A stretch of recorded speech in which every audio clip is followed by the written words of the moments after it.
Скъпи пациенти, в епохата на филарите, лайковете и вечната младост, пластичната хирургия престана да бъде табу. От корекция на нос до подмладяване с ботокс, днес тялото се приема като проект, който винаги може да бъде подобрен. След втората, трета инжекция вече толкова много ми хареса и си казах, не, аз ще продължавам да ги пълня с хиалурон, защото искам да видя как ще изглеждам с много по-големи устни. Но просто много ми хареса и наистина много се увлякох. Каза за BTV Андрея Иванова, известна като българското Барби. Преди 2 години, от когато е това интервю, тя е едва на 24, но вече се е подложила на десетки операции и манипулации. И ако си мислите, че пластичната хирургия е сред великите открития на 21 век, грешите.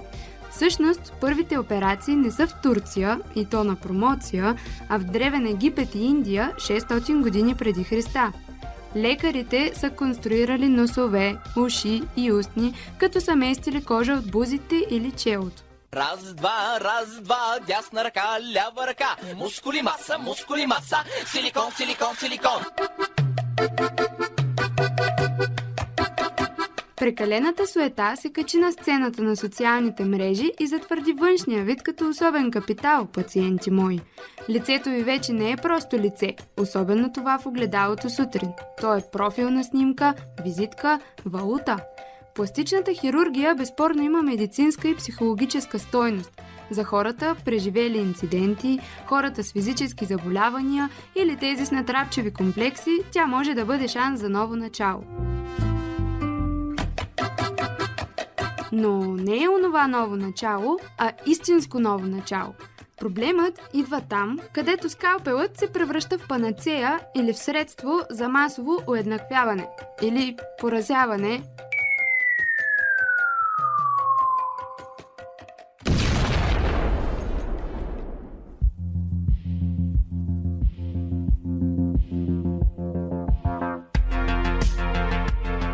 Предшественикът на небезизвестния доктор Енчев, например, средновековният Гаспаре Талиакоци, е считан за един от основателите на съвременната пластична хирургия.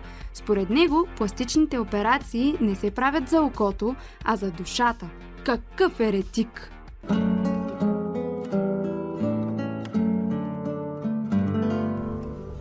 Красотата е симетрия. Вашите мечти могат да станат реалност.